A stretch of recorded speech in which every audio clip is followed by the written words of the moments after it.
Amis du RH, bonjour. Le Barbu qui parle RH, c'est un podcast qui vous accompagne sur vos trajets en vélo, en trottinette, en skate, en train, tout ce qui roule ou pas, tout en vous apprenant un truc cool sur l'univers du recrutement. Le Barbu en question, c'est moi, Nico. Je travaille dans le RH depuis maintenant plus de 10 ans. Prêt à explorer le monde du recrutement d'aujourd'hui et de demain ? Préparez vos AirPods, c'est parti. Bonjour à toutes et à tous. Alors, bienvenue pour ce nouvel épisode du podcast du Barbu qui parle RH. Et aujourd'hui, on va aborder un des sujets les plus inflammables de l'année 2026. On va aborder le RTO ou Return to Office. Si vous avez l'impression que le débat sur le télétravail est derrière nous, détrompez-vous. Nous sommes en plein cœur de ce que les sociologues appellent aujourd'hui le grand paradoxe. D'un côté, une pression croissante de certaines directions générales pour un retour massif en présentiel, souvent justifié par une quête de culture d'entreprise. Un peu bullshit, on doit l'avouer. De l'autre, des salariés pour qui la flexibilité n'est plus un avantage négociable, mais un acquis fondamental, au même titre que le salaire ou les congés payés.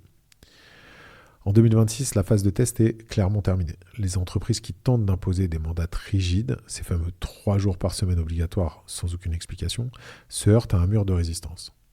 Le travail hybride est devenu la norme dominante pour la quasi-totalité des rôles dits télécapables.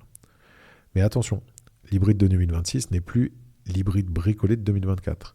C'est un modèle structuré, guidé par la donnée, où chaque mètre carré de bureau doit justifier son utilité. Si on regarde les chiffres, parce qu'ils sont sans appel et devraient faire réfléchir chaque DRH, en 2026, l'inflexibilité est devenue le premier levier de démission, devant le salaire, notamment dans les secteurs de la tech et chez les cadres supérieurs. Si on regarde les dernières études de Gallup, on observe une fracture nette dans les taux d'engagement. Les employés travaillent exclusivement à distance, affichent un taux d'engagement de 31%.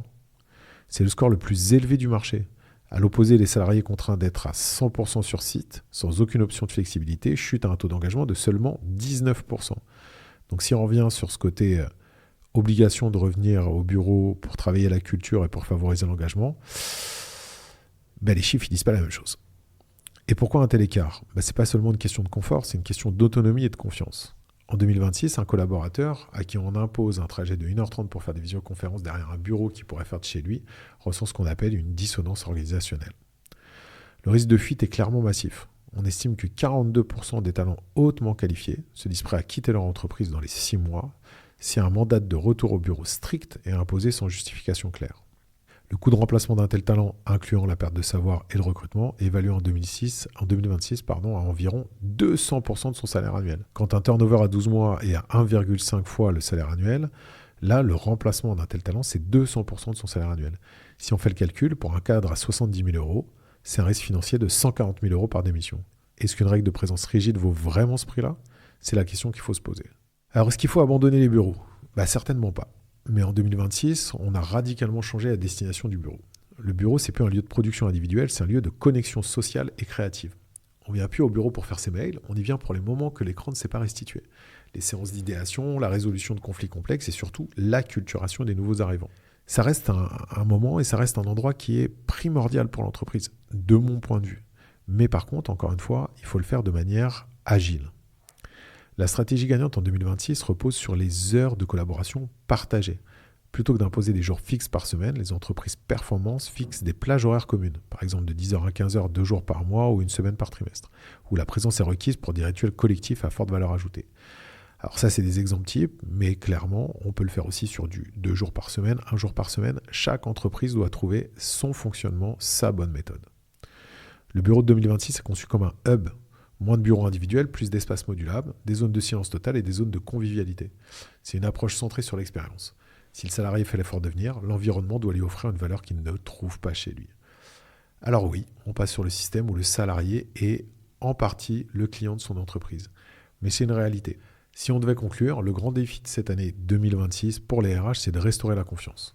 Le RTO, Return to Office, ne doit plus être perçu comme un outil de contrôle, mais comme un levier de performance collective. La flexibilité est aussi devenue un enjeu majeur, d'équité et d'inclusion. Elle permet d'attirer des profils qui étaient autrefois exclus, comme des aidants familiaux, des personnes en situation de handicap ou des talents vivant loin des grands centres urbains. En 2026, une entreprise Flexible First a accès à un bassin de talents 3 fois plus large qu'une entreprise rigide. Et quand on voit la complexité de certains recrutements, parce qu'il ne faut pas oublier que 51% des recrutements en 2025 ont encore été considérés comme difficiles, on se dit qu'on ne peut pas passer à côté d'un bassin de talent élargi. Et si on veut réussir notre transformation hybride cette année, je vous donne 3 conseils pratiques. En 1, communiquez le pourquoi. Dites pas « venez parce que c'est la règle, parce que c'est comme ça ». Dites « venez parce que mardi, on va co-construire la stratégie 2027 et votre présence physique facilitera les échanges ». Utilisez la data.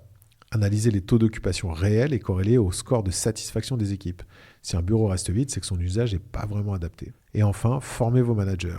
Piloter une équipe distribuée demande des compétences en communication asynchrone et en management par objectif, et non plus par la surveillance. Le travail hybride, ce n'est pas un problème à résoudre, c'est une réalité à optimiser. Les gagnants de 2026, ce seront ceux qui sauront créer un lien social puissant sans pour autant sacrifier la liberté de leurs collaborateurs. J'espère encore une fois que cette écoute vous aura plu. Et moi, je vous dis à très vite pour un nouvel épisode. Merci à tous les survivants qui sont restés jusqu'au bout. C'était le Barbu qui parle RH, le podcast sur le recrutement d'aujourd'hui et de demain. Vous pouvez me retrouver sur LinkedIn, Nicolas Pazetti, aka le Barbu qui parle RH. Si vous avez kiffé, la meilleure façon de nous soutenir, c'est de laisser un super avis 5 étoiles sur votre plateforme d'écoute. À très vite pour un nouvel épisode.